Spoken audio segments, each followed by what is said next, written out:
Welcome back to the Table Rush Talk Show. I'm your host, Misha Zvagansoff. In this episode, I sit down with Chris Papin, a powerhouse in both law and finance who brings a unique blend of expertise as a licensed attorney and CPA. If you're a solopreneur or small business owner juggling multiple roles, this conversation is for you. Chris shares invaluable insights on navigating the complexities of business growth from strategic planning to compliance and offers practical advice on how to stay ahead in a competitive landscape. Stay tuned because this episode is packed with actionable wisdom you won't want to miss. Chris, welcome to the show. Thank you. Happy to be here and looking forward to our conversation. Yeah, me too, Chris. You are from Oklahoma, and so hopefully we'll have a little bit of an Oklahoma accent flying around. Depends. I've gotten all kinds of versions, but you'll get the yes sirs and the southern pleasantries as we go.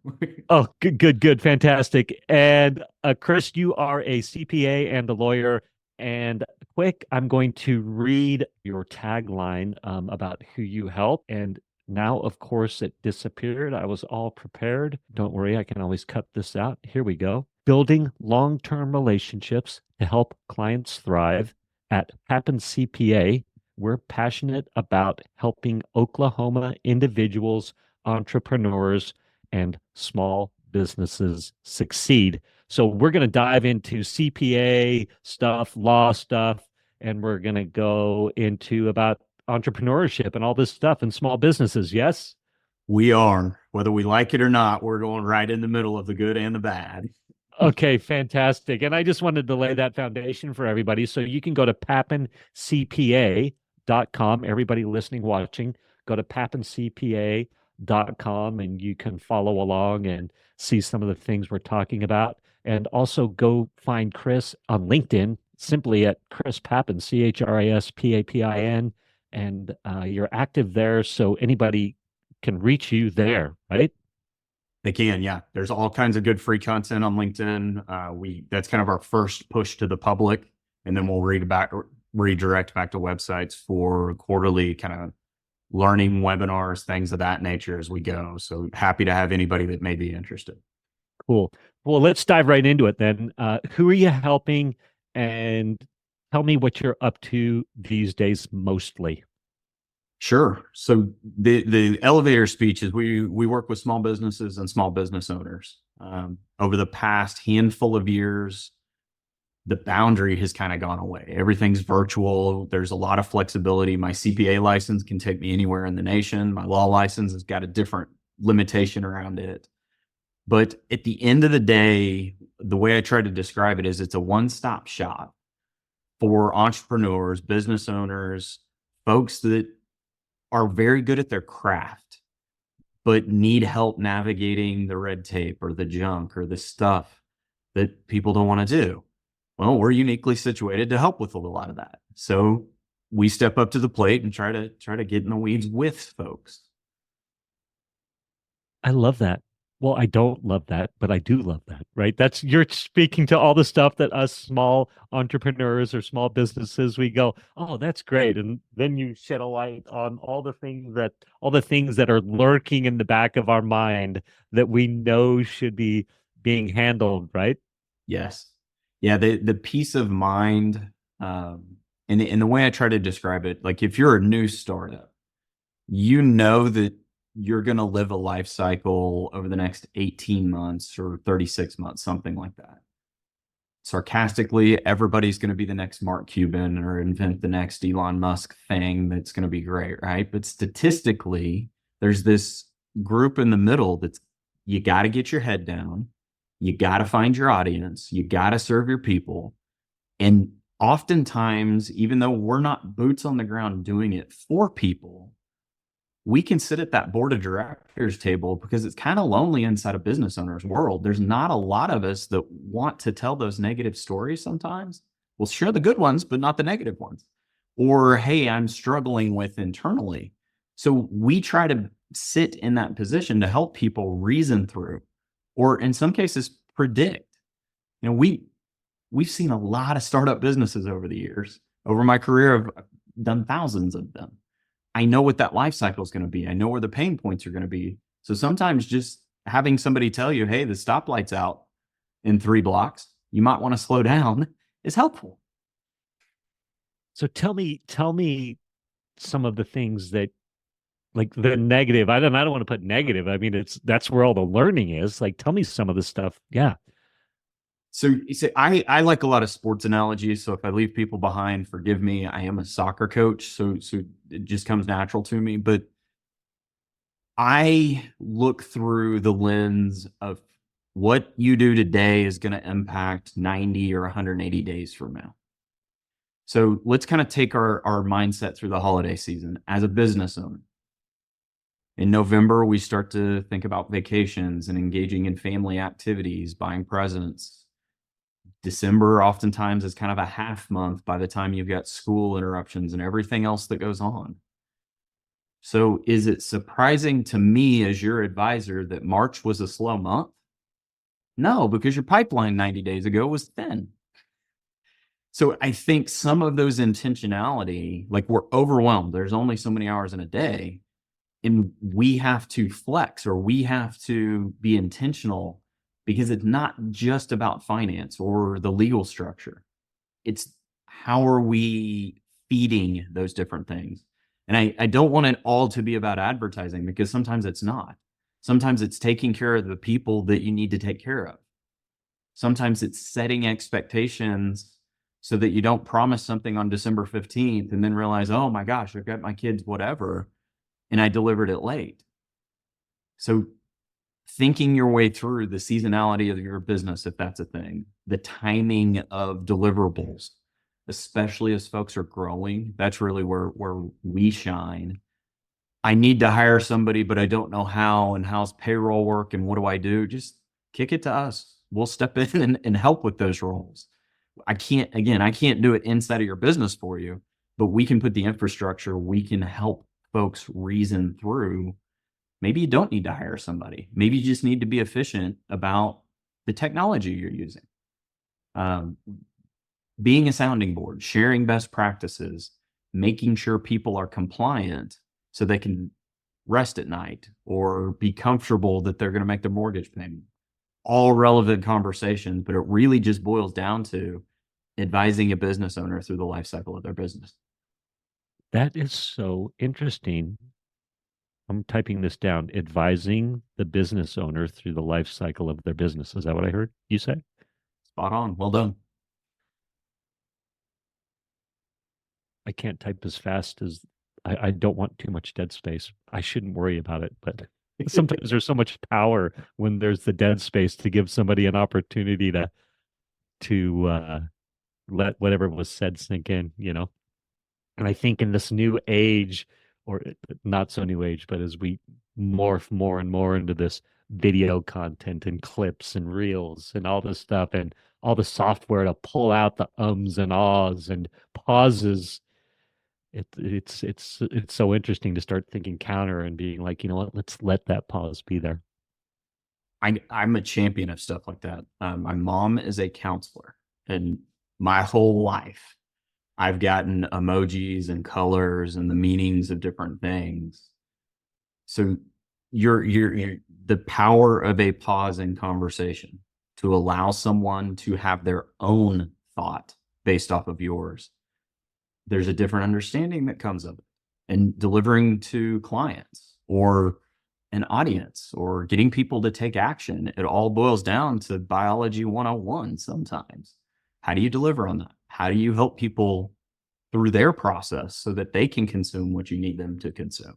You can't talk at people. You've got to kind of have that two-way street so that it achieves the goal that's at hand. Yeah, so great. I really make an effort through my podcasts, interviews, and episodes to hold that space. And it's such a complex battle sometimes as an interviewer, you know, again, in this new world, but to really allow that space. So I'm glad we're talking about it. And then so anyway, I was going to say I've made an effort as a podcast host to edit as little as possible. Leave the pauses. I think the beginning and the end can get a little wonky. So it's like, hey, let's clean it up so we can hopefully get people engaged sooner. But other than that, it's like let the let the mess hang out there, you know? Well, I think it speaks to the authenticity that you try to achieve in this podcast. The most recent episode I was listening to was kind of talking about you had an addiction specialist, but you were talking about behaving with purpose. This resonates kind of to that episode that's in there. And I'm going, there's some things you can learn from that intentionality that goes with it. That's I mean, there's tons of others I'm sure that I don't even know about yet. You got a lot of great content out there. Yeah. No, I appreciate that. And thank you for allowing us to go down that little path. So I'm very intrigued right now because you you are telling me on one hand, hey, and your website says, hey, or the way I perceive it is we're here to help you with your CPA needs and your law needs, if I'm saying that right. Um, but in reality, what I'm hearing you say is, yeah, that's actually almost the side stuff. We'll make sure all that's handled, but really, what we're bringing to the table is this experience of the life cycle of a business, and you can be vulnerable with us, so we can, dare I say, hold your hand through the messiness of this. And so you're bringing a lot more to the table than just law and CPA advice. You're Yeah. spot on. The way the vocab terms we illustrate this with is there's maintenance, which is the law and CPA stuff, the documents, the tax returns, the compliance. And there's advisory, which is the handhold, the consulting. Um, to different people, the vocabulary terms mean different things, but I summarize it like this: advisory is looking through the windshield, maintenance is looking through the rearview mirror. I know a Love. few people that drive looking through the rearview mirror. They've got dinged up cars and all the rest. Most are looking through the windshield. And I think that's what people, small business owners, you probably to some extent want is, can someone help me confirm I'm on the right path? We all use some version of Apple or Google Maps as we go down the road, right? Help me know my exit is coming, or hey, fair warning, don't take the normal route to work. There's an accident. Those are things we can see. And I know all of this is by story, but every story I tell is 100% based in truth. We just strip out client specifics. And then the coach in me shines through in this advisory piece, because we all, to some extent, find greater purpose helping other people. And I call it a true north to kind of stay neutral for all folks that are there, but being able to help people navigate successes, failures, goals. I mean, it's not a linear path forward. So again, my analogy, hey, when you go to the grocery store, if it's really busy on the milk aisle, do you go to the other side of the store and come back? Do you wait in line? How do you behave? I guarantee you don't leave without milk. It's the exact same thing in your business, but sometimes people will stop and say, oh, that's too hard. I'm out. I'm not going to do that. And that stands in the way of business success.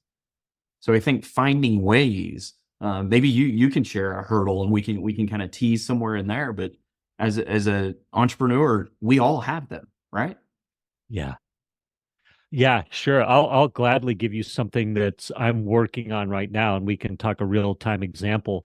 But before we get to that, I'm just thinking of how powerful what you how powerful what you bring is, because I'm thinking of a very pragmatic viewpoint or objective viewpoint with facts and law backing it up. And when I say law, like the rules, Yeah. right? And so as far as a coach is concerned, a lot of times I think for small businesses, entrepreneurs, we're in this space of more I don't know if lofty's the right word or visionary type of things, but it's like this you can bring practical, tactical advice, reality based, experiential based, again, based around numbers and and the rules. Does that make sense? Or was that No, you're spot on. And I'm going to change your vocab slightly just because I get this all day, every day. okay? Most have a path that they dream about.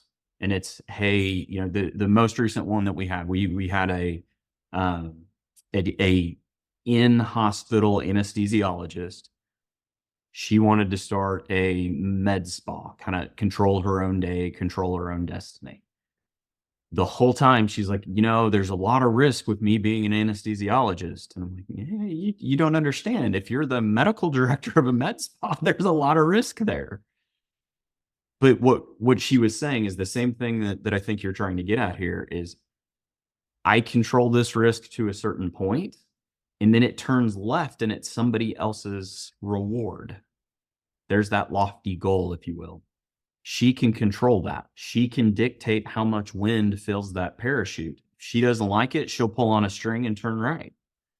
She could control that in the other environment. It's the same risk, but we were using the wrong vocab term. So as we teased out what was going on, I think it hits what you're getting at in the sense of how do you get from A to B? In your mind, it's a visionary, lofty, this is what I'm going to do. Oh, by the way, if you want to do business in Kansas, you got to file a tax return in Kansas too. How do you track that? What are the best practices to do so? Is it worth it? Do you have enough business in Kansas to justify the compliance costs? Those are kind of those tactical, pragmatic.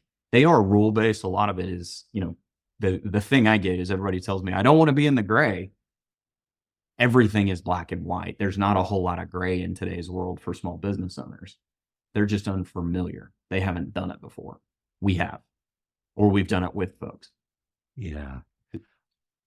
I love that. Thank you for framing it that way.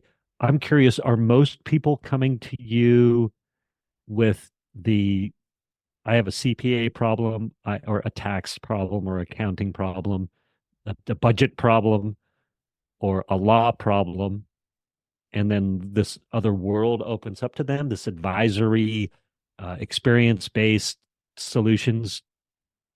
Or is it the other way around? People are going, "Oh my gosh, I hear you just have this amazing experience, and then, oh, by the way, I can help you with taxes too." Does that question make sense? It does. And it's both. Um, Taking this conversation and putting it into website marketing material with a call to action that funnels people in is a nightmare. Because how do you quantify what this is? It takes a lot of familiarity to do it. So in one instance, we get, hey, I don't think my person that represents me now is doing it wrong, but I feel like I could be doing more. And that's kind of that, hey, tax based. I have a tax pain point. Could you help me solve it differently than what I'm familiar with? Probably 60% of the conversations that we have start there. And then as we tease it out, hey, we behave differently than other shops. Let's talk about all these other variables. And people are going, yeah, that's exactly what I'm looking for. I just didn't know how to ask for it. The other 40%, where it's word of mouth or referral based business for us, a client had an experience and they tell their buddy about the experience, and that buddy's going, wait, I'm not getting that somewhere else. How do that makes sense to me. I want to go down that path. And that one's a little bit easier to get kind of that advisory side first. But I see it as all of its opportunity. Really, it's my job to educate on what we do and how we do it. I am not an H&R Block style. I file your return and move on. There's a lot of places that are very successful doing that. To me, the tax return is a natural consequence of all of the other planning and conversations that we have. So we'll do that too, sure, but it's really about the other conversations. Yeah, it's great. Can you give me an example of let's go the second example where you've helped a client, they've thought very highly, and so they recommend you to a buddy and comes in with the, hey, I need more than than just tax, and law advice to maybe run me through a real life scenario of that. Does that make sense? It does. I'm switching professions around just to kind of protect some folks, but insurance agent A hired us to help them with an acquisition and getting started with their business. I was called to do the purchase agreement and protect buyer through that process. Then they figured out I was a CPA. We took them through our base level best practices, kind of teaching them to behave like a business owner. Got an appropriate scope to where my team does certain things, they do certain things. And over the years, they've bought 3 or 4 different other books of business and have been very successful in their growth. Through that process, other people are tapping him on the shoulder and saying, "Hey, how'd you do this?" And he's like, "Give Papin a call." Or as he's working with other folks that are buying books of business, "Hey, give Papin a call." So they look and emulate the success and say, "Hey, I kind of want to be on this guy's path," which helps us because we kind of know, all right, we know what your vision is, but every single person is different. Every single family is different. So we go back and kind of reset in that scenario, even though it's similar. He referred us a construction business, not an insurance company, but a construction business. Construction business said, "Hey, I've watched what he does. He's very successful. I think I can do that in my industry." First thing out of my mouth was, "Good. Do you know your margins?" Huh? What do you mean? So we start talking our way through. I used the wrong vocabulary term. He knew it. I needed to say it in a different way, but focusing on materials costs. Nobody's complained about the price of anything going up recently. He pays attention incredibly detailed to what he buys, when he buys it. There's 3 or 4% that goes directly to the bottom line because he's paying attention there.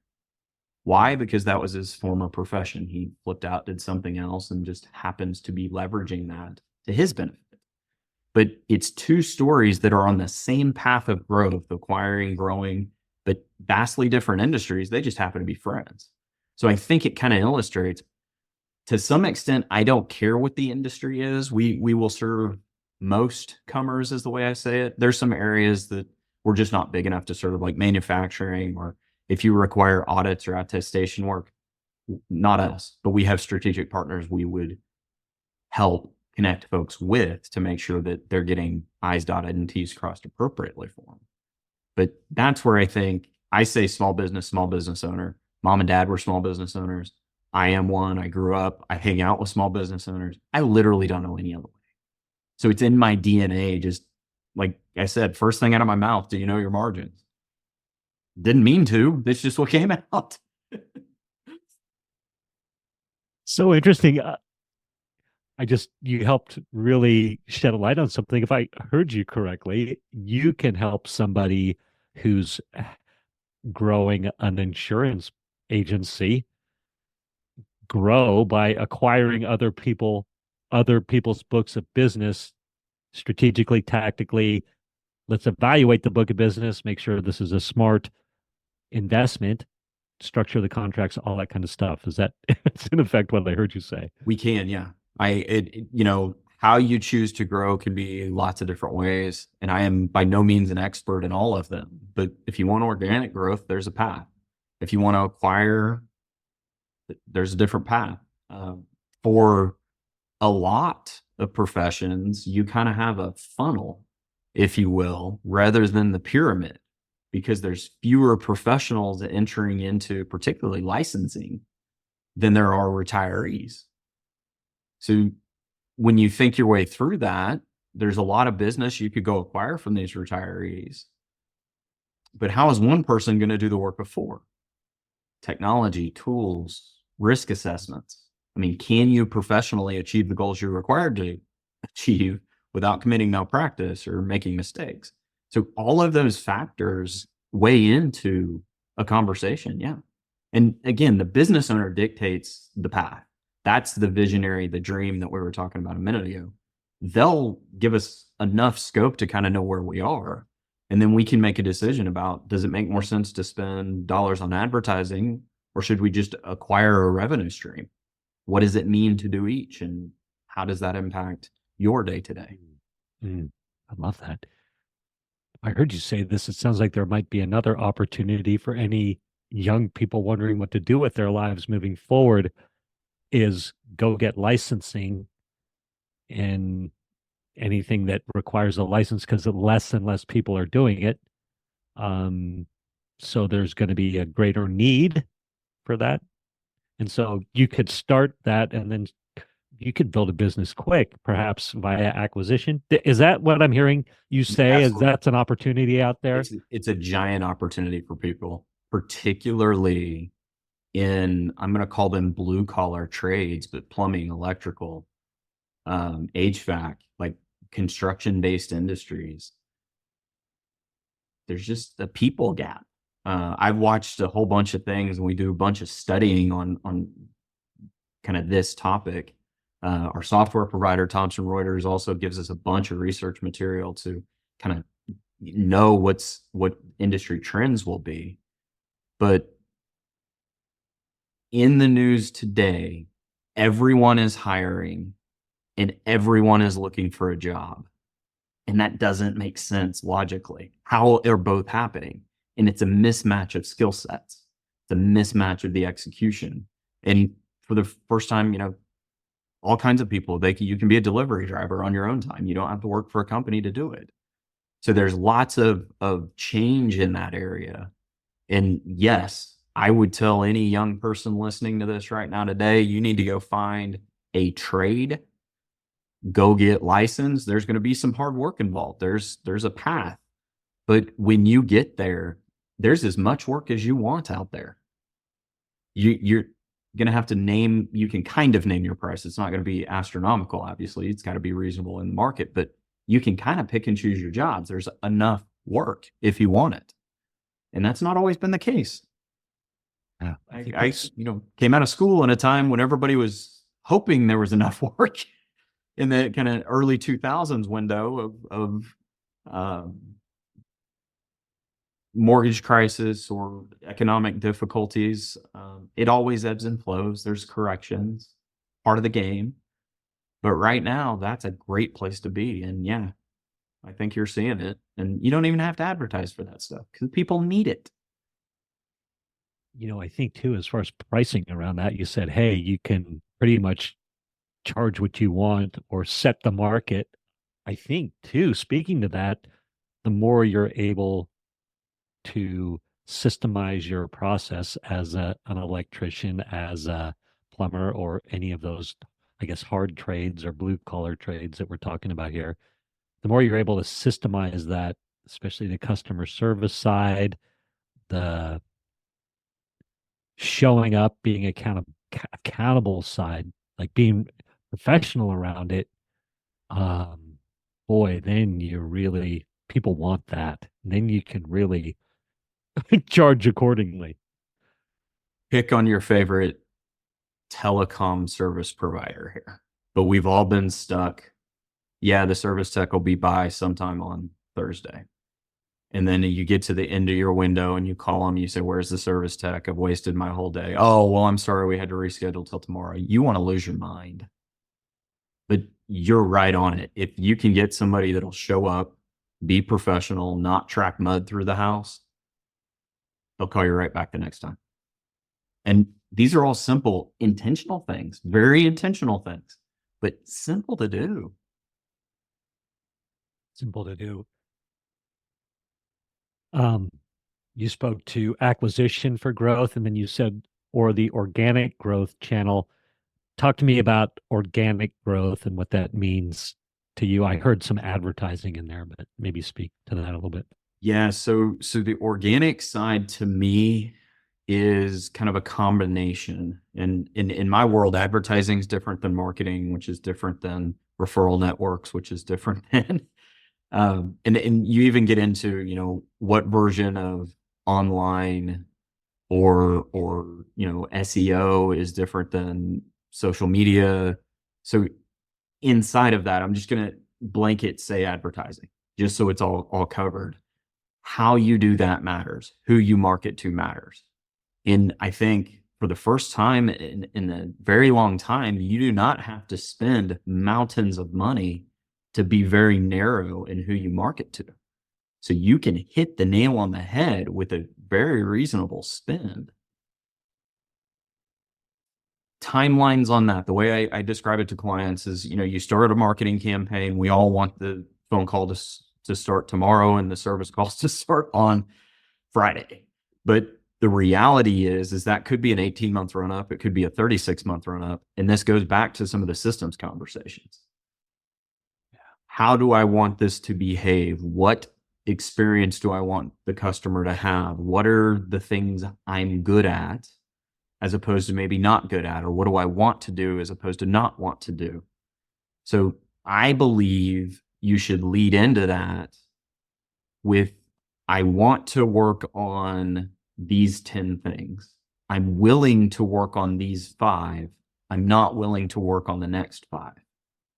Don't chase every job. Don't chase every dollar. That way you can be intentional as that system grows. You're always working on the 10 that you want. You'll take the 5, especially in startup mode, because sometimes we need work and that's okay. But as you get over, shift back over to the 10. And I struggle because I sit in a unique position where folks are always like, well, can't you do that too? That's how I got an insurance license. I can, and I'm more than willing to get licensed, but can I build a system around it? Can I afford the software and the infrastructure that allows me to be successful with it? If it makes sense, I'll go down that road with clients, but where it doesn't, we're better served maybe spending 110% of cost, allowing me to be in a little bit additional cost, but applying my wisdom over the top so that maybe you're not wasting your time having 2 conversations with professionals, whereas I can go direct and kind of play a general counsel role if you were to get sued and translate. Yes, you're paying 2 attorneys, but end of the day, I'm not doing litigation. The litigation specialists are. I think that kind of illustrates that little bit of a path you set dictates how you should try to go get clients. I get from marketing folks all the time, you should have 3 packages and you should put the 3 packages online. I'm like, okay, cool. Describe advisory services inside of those 3 packages. And then after about 90 minutes of going back and forth, they're like, I can't do that.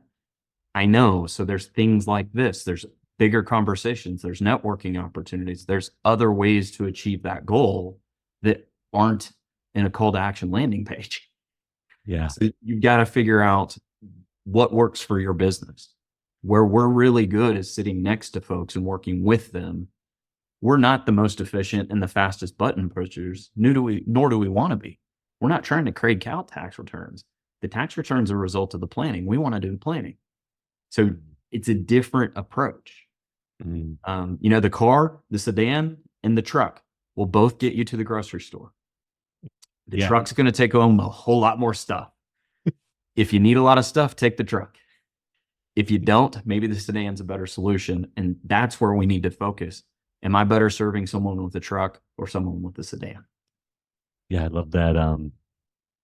One thought that a mantra that I have for myself is just because I can doesn't mean I should. Cheers. In a lot of ways, right? Yes, in so many ways. And so, yes, we can. Yes, it saved me lots at this point in my life. It saved me lots of pain moving forward, and allow me to take lessons learned, right, and be like, oh yeah. Anyway, I like what you said too. Well, clearly you have success doing what you do. You've helped thousands of clients, and I'm not sure how big your book of business is now, but you must have a fairly significant team behind you as well. Yeah. I do. There's about 7 on the team. We're as large as we've ever been. There's folks around me that have always said, you can grow faster. Probably could. Don't want to. Because we have a thing that we're good at and that we do, and we're going to grow that very intentionally. And it's to my detriment or to my success. That intentionality will always ring true. And that's why I give the advice that I do, because we follow the same blueprint. Yeah. And And I like what you said about, we can myopically look at the way we think we're supposed to sell something or go to market with something, or you're getting sales calls from people saying you need to have a specific funnel, let's call it a funnel, a landing page that offers these three product offerings, and that will allow X. And we can get stuck in that vision where you're like, well, I'm actually doing fine doing it this way. And how do I develop the system to keep growing the way that works with me? Correct. Yeah. It's The powerful. the um there's this is going to take a little bit of space, so hang with me. I know I sometimes say a lot of words, but that's the attorney shining through. I equate this conversation to like a restaurant experience in Las Vegas. And there's some merit inside of this, but pick a fine dining restaurant in Las Vegas. Doesn't matter what it is, doesn't matter how, doesn't matter where, but the first thing out of their mouth is, "Hi, do you have a reservation? How can we help you?" Not, "Hey, it's going to be a 45-minute wait." They very politely told you, you better have a reservation. But inside of that, there's a lot of craft to steering people in a direction. Once they know who you are and once they know what the reservation is, if your table's not ready, they recommend, like, why don't you meet with Sally, our bartender? She's ready to make you a couple of drinks. You can have a seat while I go check on your table, instead of, "Please wait here, your table's not ready." Subtle, but important. And all of this to me drives back to the intentionality of the marketing funnel. And I'm not at all saying the packaging, I'm not saying that it's wrong, and I'm not saying we don't do it. What I'm saying is craft it so that it's yours. Make sure that it meets the goals in mind. And sometimes you got to start somewhere, screw it up, go somewhere else, screw that up, then figure out where it works. Not all of them are going to be successful, but that's the beauty of being able to tinker with it. Yeah. So I always go back, and I'm not going to spend all day on the sermon, I like to call it, of lessons learned in Las Vegas. I do a lot of public speaking, and this is one of those topics. But as you go through the process with each touch, you go from a host or hostess. You might stop at a bartender process. You might not. You may go straight to a table. One of the first things out of their mouth in Las Vegas is, "Do you have a show that you are trying to attend? If so, what time?" All so they can shift their service to meet your needs. Because if it's a 2-hour tasting menu and you've got 90 minutes, you're going to be pissed somewhere in there. But in Las Vegas, that's the norm. Down the street in Oklahoma City, it's not. But again, who's your audience? What's going on? Catering to them. It's about the client experience or about the customer's story. It's not about the customer is always right. It's meeting them where they are and helping them achieve their goals within the bounds that are there. And that all drives back to that marketing piece, being intentional, going down that path, making sure you are making the right decisions. For certain businesses, that packaging is awesome. And it is the best funnel that I'm aware of to get volume in the door. But sometimes it's not about volume. Sometimes it's about something else. And we tease, like, everybody likes to call me on April 1st because that's about 2 weeks out from the tax deadline. That should be plenty of time, right? And guys, if you call me on April 1st, you might be 400 in line. Well, but I can call my roofer right after it hailed because they got people door knocking. I agree, they do. They don't show up the next day. They sell you the next day, but then you're in their pipeline. So again, is the customer always right? And the roofer that I mentioned earlier when we were talking, same guy. We had storms go through our area recently. He will flat tell customers, "I'll sign you up. I'm not going to force a contract on you, nor am I going to show up until July, because it's highly likely it's going to hail again, and I don't want to put a brand new roof on your house and end up with hail." That's his intentionality. That's him putting himself in the customer's shoes and saying, "My mom wouldn't want me to do this, so why should I sell you something that doesn't make sense?"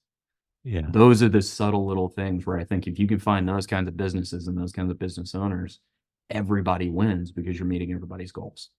How I you love get that. that marketing across, I don't know. Sometimes you got a door knock to do it. It's good, man. It's good stuff. I'm letting that soak in and thinking about, okay, that nuance of how the host or hostess is guiding their customer, the restaurantee, or I don't know if I'm saying that right, through the process. And it's all the same process, but the way you talk about it or the words you use can completely flip whether it's pleasurable or not, and it's the same out the actual outcome is the same. You're going to get fed, you're going to whatever that is, right? I think Yeah, that's what you're absolutely. saying there. Yeah, I love that. It's all about a value add. And the types of restaurants I'm describing, we watch these chefs on TV. They get it. It's their whole marketing hook, but it creates value in the conversation. So instead of paying a couple $100 for dinner, you might be willing to pay 3 or 4 because the value is different. It's the same chicken from Tyson, probably, but at the end of the day, how it was prepared and the experience and the other things that go with it matter. Yeah, yeah, yeah, yeah. It's good. I was thinking from the in online marketing, so much of what adds value is the story. It's the story that adds the value, right? And so I was thinking of the just that host or hostess or high-end restaurateur is telling you I'm trying to think of how to explain it in story terms, right? It's like real-time story that's adding the value. Yeah. And I don't know. I'm not a believer in stories at all. I mean, that's the whole thing I've done with you for the last however long, what, 40, 45 minutes we've been together. But yes, and even in those restaurants, they've got folks like the sommeliers that are there or the bread guys, if that's more your style that in the audience. Sometimes I can get too sophisticated on that, but they're there to say, here's the bottle. Here's the story about the region in France. Oh, by the way, I went there and my buddy and I got stuck in the ditch on the way to the vineyard. And that's the power. And if you can get a story that people connect to, boom, explosive value, which is where I think you were going with everything there is. Yeah. Yeah. Then it resonates with people. Yeah. Then there's buy-in. Yeah. This is great. Anybody listening, watching, papincpa.com, papincpa.com. You can start with a free consultation. There's a button on that web page. So if you want to talk to Chris and his team, you can go there.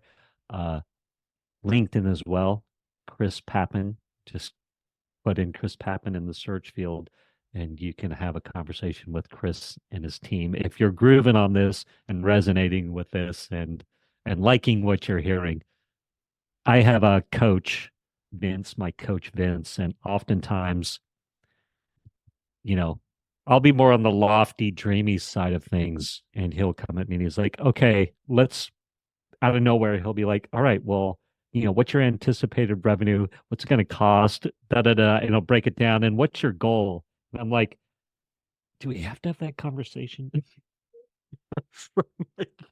Do we have to be real about all this?" I don't know. When I say that, tell me, speak to that. So 2 things come to mind. Number one, if you are a new entrepreneur, you better go through that exercise because statistically, you're going to fail. Those that succeed have this intentionality we've been talking about. So I'm not trying to say that you're not good enough or you're less than. It's to me, it's all a numbers game. Enable yourself to be successful. This is why you do preseason training. So when you're in the fourth quarter and you're tired, you're in better shape than the other guy. So in your particular case, and in many established cases, maybe you don't need the goal in mind. Because sometimes you've got the wisdom to say, hey, we're turning right and we're going right violently. And damn it, get on board because this is where we're going. Where are we going? Not sure. Haven't figured it out yet. But those types of leaders, and I think in your particular case, sometimes you don't need the goal, but you need to know you're on the path. Because again, my stories, if you go north and I go south, we will meet, but it's going to take one of us a really damn long time to do it. We both need to be going north, and that's what's important out of that exercise. I love that perspective of, or the thought, which I'm trying to work from the space of, I know I just need to know I'm going in the right direction. I don't really need the goal in mind, especially I will say I was so goal oriented in my previous sales career that it I like to be a little more loose. I like to be on the path first. Does that make sense? I don't know. Dodgeball is one of my favorite movies, and there's a line somewhere in there where it says, if you don't have a goal, you won't miss it. It resonates, especially if you've hustled throughout your life. Today's version of information is all about everyone putting their best foot forward on TV, social media, whatever it is. So yes, this resonates to me in so many different ways. It's not all about the almighty dollar or the travel or the whatever it is. You've got to have your principles. And sometimes it's okay to say, no, I don't need the next. And so, yes, you don't have to have, I tell everybody, I'm not looking to be the biggest CPA firm. I'm not looking to conquer the world. I'm not looking to all this other stuff. What I'm looking to do is impact the people that I have influence over and help them achieve their goals within their bubble. Because if I do that, I in turn do mine. Somebody says, what's your goal? It's to take care of people. The rest will take care of itself. Just like a hockey team or a soccer player, or hey, let's use Inter Miami because that's the popular one right now. Their sole goal is to get the ball to Messi's feet because good things happen when Messi gets that ball. And in the last game I watched, 6 goals. He was involved in all 6 goals. So the mission is get it to Messi's feet. Sometimes that's it. That's just as far as it needs to go. And you need to be happy with that. You need to be proud of that. And you need to sing from the top of the mountaintops. I did what I set out to do today, and that's good enough. Yeah, it's good. I think you too, if I heard you say correctly, and you obviously know this about me by the episodes you've listened to of mine or whatever, but I'm on the front end of growing something new, and you like helping those people as well. It sounds like, but you intuitively were like, yeah, let's make sure you're on the right path. Where am I trying to go with this? I like that direction of the conversation because yes, good. You want to speak to that anymore, or because I have another question, but I'll let you speak to my thought right there. Let me give a quick on this, and this is the whole. I think you're on the path. I get a lot of people that like to talk about talking about it. One day we should talk about A, B, C, D, E, F, G, and then the next time, well, maybe in a few months we can. Where you're different is you're down the path. And that's where that accountability piece. Stop talking about it. Start doing it. Start taking steps. Winston Churchill said, when you're in the middle of S, keep walking. And what's the implied thing there? We're going to stand in it. Nobody wants to do that. So there's the power of that intentionality anchor. And again, sometimes I got to push, sometimes I got to pull, sometimes it's just get out of the damn way. But we want to position with the action of it, not with, we can all have dreams all day long. We can talk about how I'm going to be the next NBA star, and I am in nowhere situated, nor am I young enough or tall enough or skilled enough to pull that off. So there's got to be something grounded in reality is the piece that I think matters the most. Yeah, it's good. At the beginning of the conversation, we were going to talk about a real life example. And I'm curious, this is where I am right now. And you can tell me, you can speak to it however you like, or you can be like, yeah, no, that's not something that I'm going to speak to, or yeah, that makes perfect sense. Does that make sense? Like, I think this will be a good frame. So what I do is what I'm all into these days, obviously, is my podcast and helping people get their message out there. But I also help people guest speak on podcasts. So I created this master class basically how to guest speak on podcasts. I've got the name of it somewhere, but we'll save it for later. But you know, how to find the podcast, how to get on them, what to say, when to say it, all this fun stuff. And I'm doing a master class, like I said. And so I've spent a lot of resources. I'm all about profitability right now too, right? Like at the beginning of my sales of my new entrepreneurial endeavors, it was like, yeah, I don't really care if I make money necessarily or lose money. I'm all learn, test, try, find some direction, find a niche, right? And so at some point I go, oh yeah, I need to be profitable in what I'm doing. And so anyway, I'm I've got my clients who pay me, and then want to grow new clients with this master class. So I've paid copywriters to write my copy for funnels, email sequences, landing pages, all this fun stuff, right? I'm paying the the funnel builder, the person to execute on the tech side of things, right? Because I don't want to take all the time. Uh, uh, the who, not the how, if you've heard that concept. Find the person who can do it instead of trying to figure out how to do it yourself.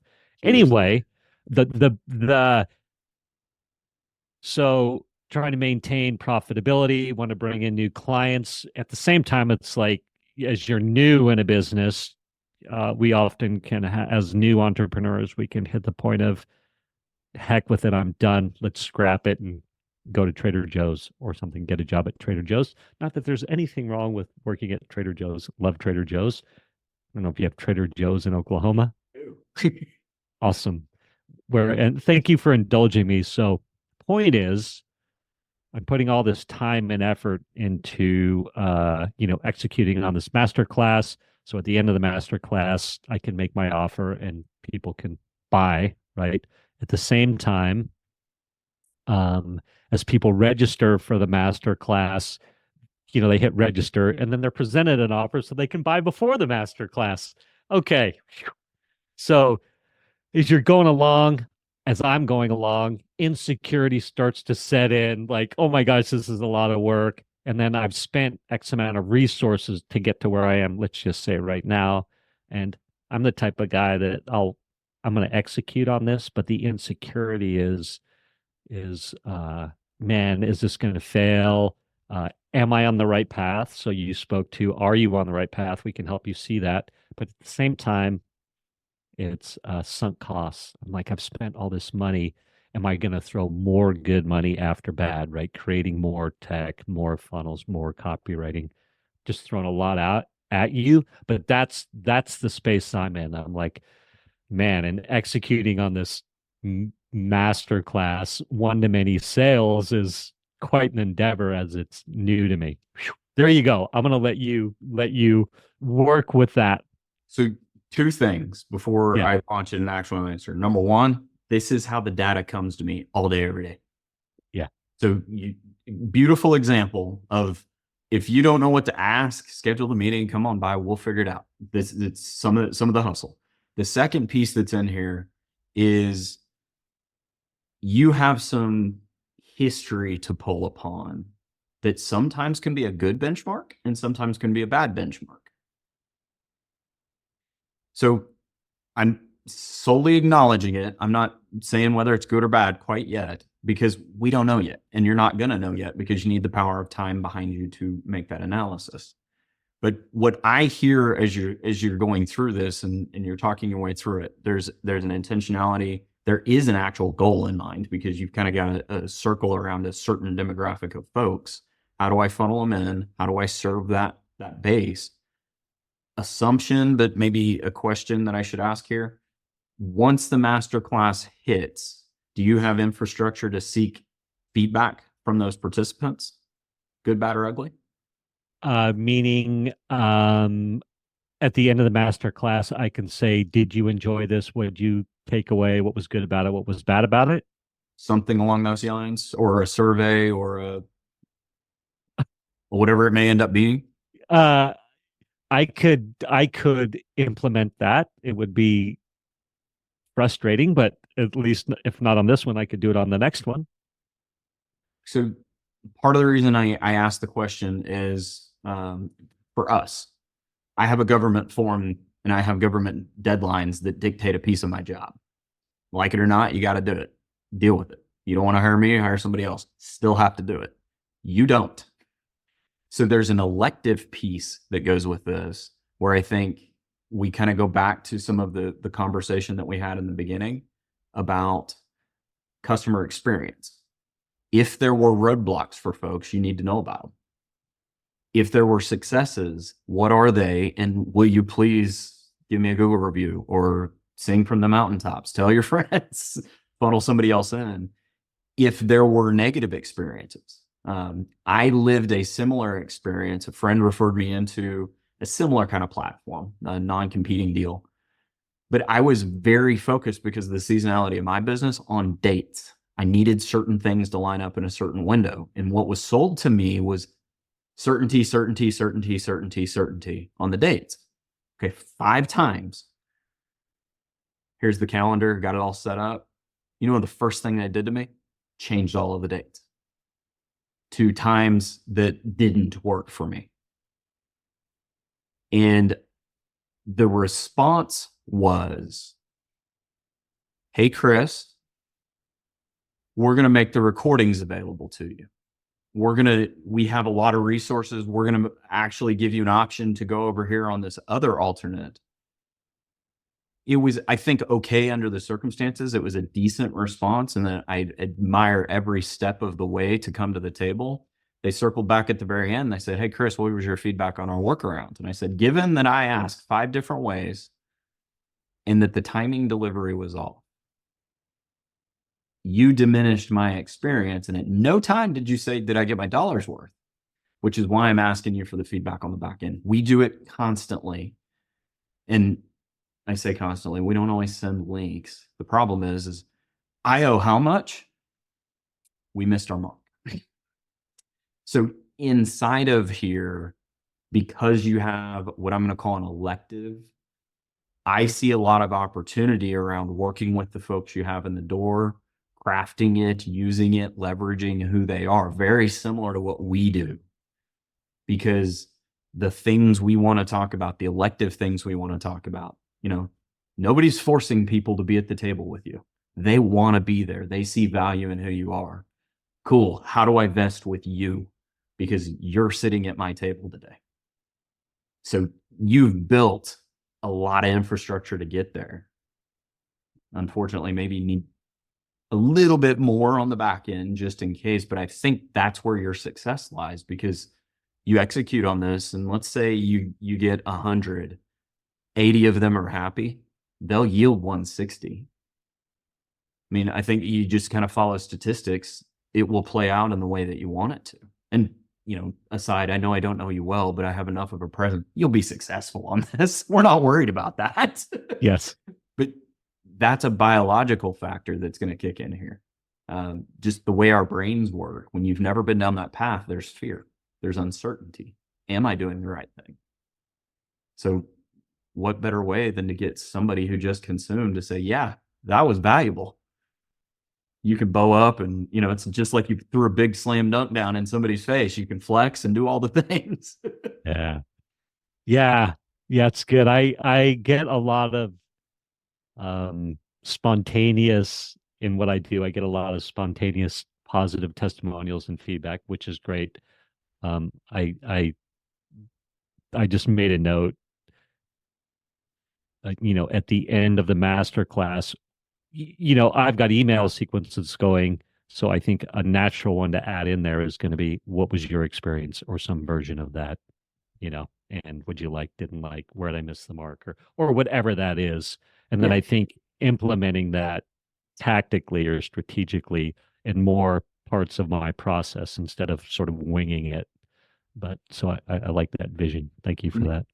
You're bringing up a winging it too. I mean, we talked about this earlier, where sometimes you need a goal in mind, sometimes you don't.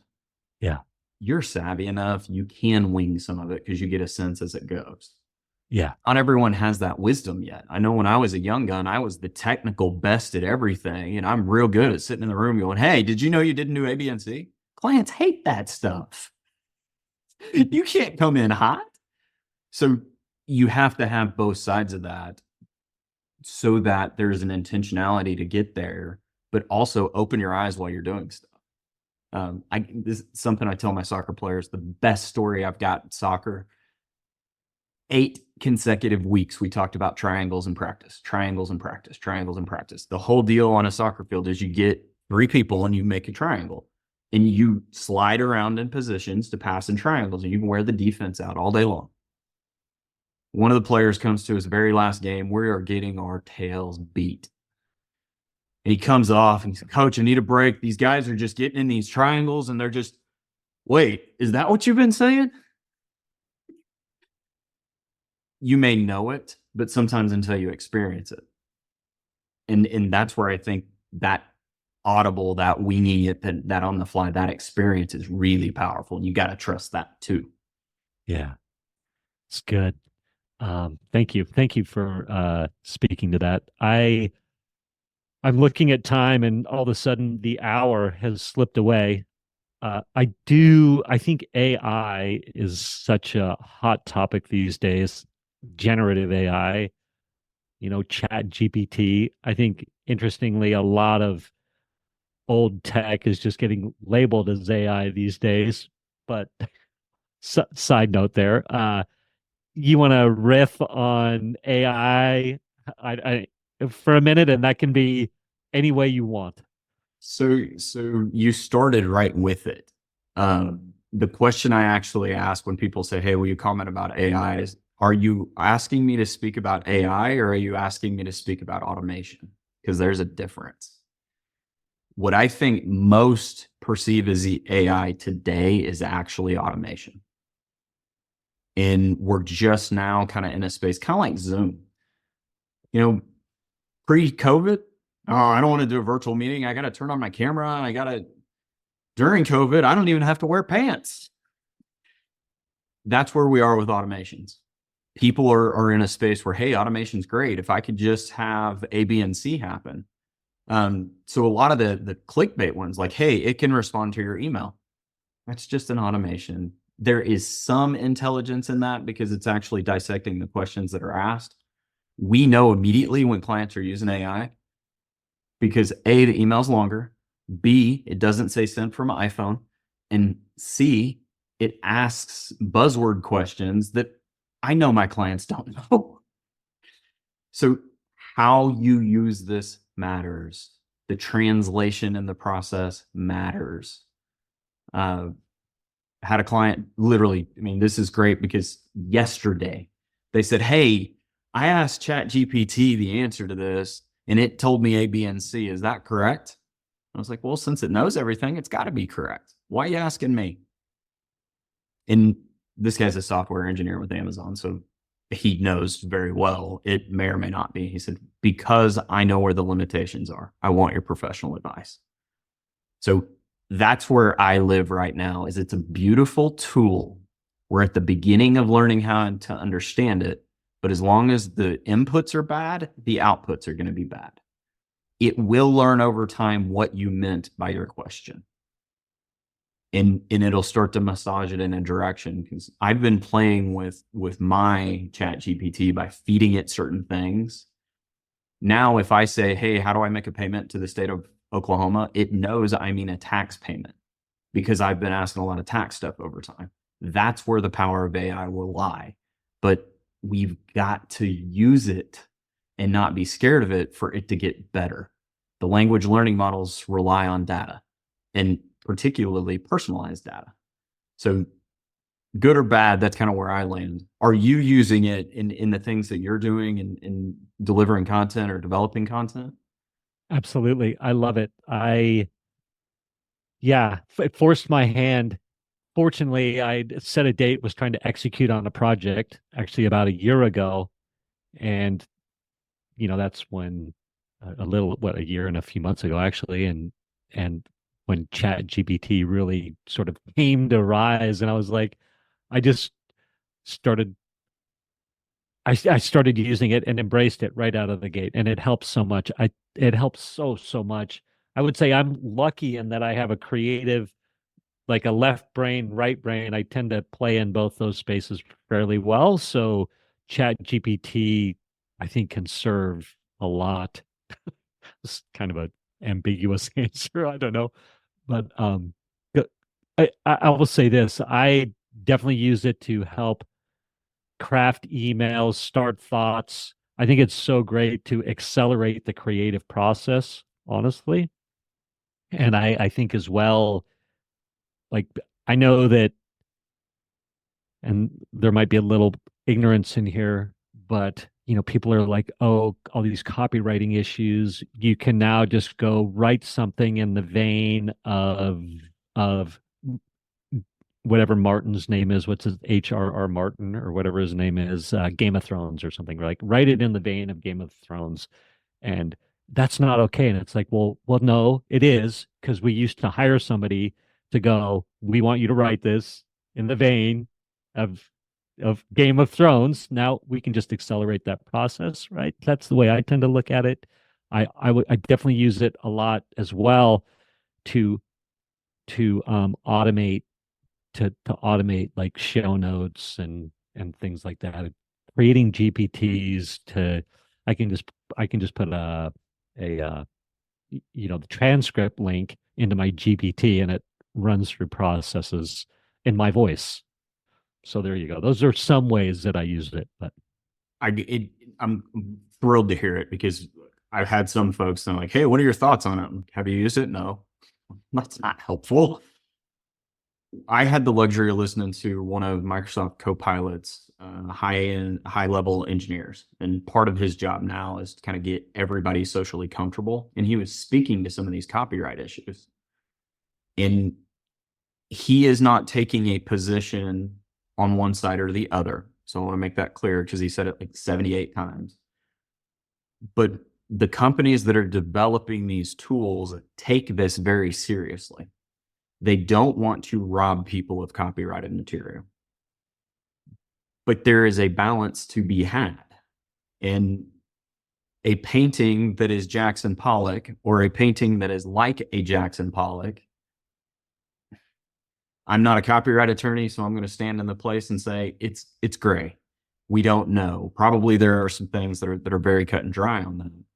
But it's important that I think the masses recognize using proper tools, like using Copilot, using ChatGPT. I mean, Microsoft's on both of those. They're putting the appropriate infrastructure in place so that it is healthy for people to use. yeah, Not everybody is that way. There are some others where they don't care and you can hack it or hack around it. And that's where I would stay away from those, especially if you're going to be in a profit motive space, because you might find out 3 years after the fact, you owe those profits to somebody else. That's scary. mm. And there's a real sense of AI there where Getty Images, their images are everywhere. They also have little metadata that tweets back at Getty whenever you put them on the website that says, hey, you owe Getty money. So it's things like that I think maybe the non-tech savvy may not know. And are we going to stumble through some of that stuff? Sure. It'll be just like Napster and the evolution to Netflix and streaming and stuff like that. It's just going to take time. But I'm all for it as long as we kind of have these safeguards. Whether I'm corporate champion or not, this engineer at Microsoft really did a great job explaining the balance that they're trying to strike between Terminators taking over the world and not using the technology at all. They're Yeah, very, very intentional, which gives yeah, me confidence to say, yeah, I'm in, I'll use it. yeah. I think there's no way around it that it's coming. I think there's enough black market resources, money, people, computing power, things like that, that it's coming no matter what. So we can either try and embrace it and guide it, or ignorantly say no and let the dark side create it how they want to. I don't know. Maybe that's not a not a good way to say it. I think it's so interesting too. Um, being as we record this, a 56-year-old white guy, there can be lots of things that I want to protect. And can I let that go and embrace the new and trust that things will work out? I think we find a lot of that people are trying to protect fiefdoms, things like that, ways people have a lot to lose, right? And they can get stuck in that. So It's some of it's I'm gonna because I'm a legal scholar, I'm gonna pull it back to constitutional law stuff. But we broke away from England. There were fundamental rights amendments that altered those rights. There's a lot of that stuff, and the pendulum swings, and it takes time. Particularly, copyrights were a thing even back then, but it was about stuff that was written down. Then it evolved to intellectual property, how software behaves, how coding behaves. Now, some of it is how you design all of that, and it gets more and more and more and more abstract, which is fine. That's the way it's going to go. But you're exactly right. As folks, I like Netflix as my example on this one. Netflix knew DVDs were dead, but they built a system to succeed on the streaming platform. But they also knew that bandwidth was not appropriate for a streaming platform. They were stuck in between. So, Blockbuster's pissed because Netflix came out. Blockbuster doesn't exist anymore, so it doesn't have an opinion. But at the time, it was a thing. So there's an evolution that I think you're on. People are going to protect ways, rights, tools. There's an appropriate way to swing all of this and kind of keep it between the curbs. As long as we're in between the curves, I'm pretty happy with it. I'm sure there will be some stuff that's out of bounds, but it's a tough balance sometimes because you don't know what's coming next until somebody uses it wrong. And then you're going, oh, well, didn't see that coming. yeah, yeah, it's a wild time. Probably, I'm imagining, like, there's been a lot of wild times in my life, right? Of technological change or things like that. Obviously, the internet or iPhones or whatever. Um, it's funny. The older I get, the more I'm like, I see too how, boy, there's been a lot of change in not a lot of time. And even going back to, I'm reading this book about Kit Carson. It's called Blood and Thunder, and it's about, you know, uh, how we moved west across the country, right? How we became a coast to coast nation. And what's that called?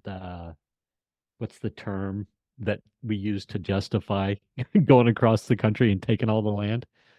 Which I'm not saying is bad. I'm just, what's that term called? It's not eminent domain. It's um, you know what I'm saying? No, not yet. Um, well, Well, let's anyway, ask GPT. yeah. Ask ChatGPT. It's that gosh darn term where I keep reading about it. Now it's funny that it escaped me, but I'll say this: I would have, in my youth, when in my 20s, I'd have said the 1860s or 70s was a long time ago. But now that I'm a bit older, I'm like, that's not that long ago. And if you think about people were on horses and bows and arrows in the not too long ago to the Industrial Revolution 50 years later to boom, boom, boom, right? Anyway, I don't know where I was going with this. Um, oh, OpenAI tells you it's manifest destiny. manifest destiny. Thank you. Thank See, you. we just need a little help. Thank you for saving me right there. And anybody who made it past that horrible gap, thank you. But what I was going to say is like true disruption, right? Like true disruption where stuff has been overhyped, like Y2K, overhyped, Yeah. where it's like, oh no, I don't think there's going to be a letdown on the other side of what's happening with I guess is what I'm trying to say. What comes to mind, this is an interesting analogy. There is a map of tax code, and you go back to 1986 is kind of the beginning of the current code. And then it's like 1999 or something, there was a meaningful change. And then 2002, there was a meaningful change. And the statistic is for 35 years or something, there was like 7 changes. And then in 2020, there were 7 changes. So I think that piggybacks on what you're saying, the acceleration of information, the pace at which this stuff is going to go, it's probably going to leave some people behind. But this is all the more reason we all got to step up to the plate and figure out how to use it and be in it and do it. Because I don't want to get left behind, at least not yet. Yeah, right. So good. Hey, I do want to be cognizant of time. That was a great rabbit hole we went down. Again, everybody can go to papincpa.com and start with a free consultation or read more about what you do. And Chris Papin on LinkedIn. Before we hit stop, or inevitably when I hit stop, somebody or you will go, oh, I wished I'd have said, or I meant to highlight, or I thought this. Anything that comes to mind? Probably the one thing I will say, which we've kind of said indirectly in a handful of ways, if at any point, and this is kind of a two-way statement, or any podcast you ever listen to, it's not as much self-serving as it is. If you feel a connection or you have something to anything that's going on, reach out, because it's hard to get these one-to-one connections in the right way, especially in today's world, because not everybody knows the story. Not everybody's able to spend an hour sharing thought like this.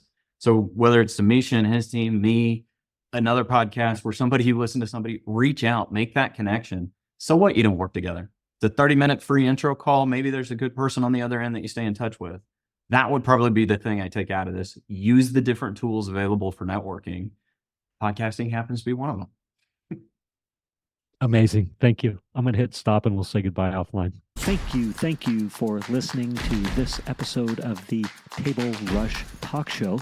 For resources to help you sell your stuff, go to belove.media/resources. That's belove.media/resources. And be sure to subscribe, comment, 5-star, and share. Thank you again for listening.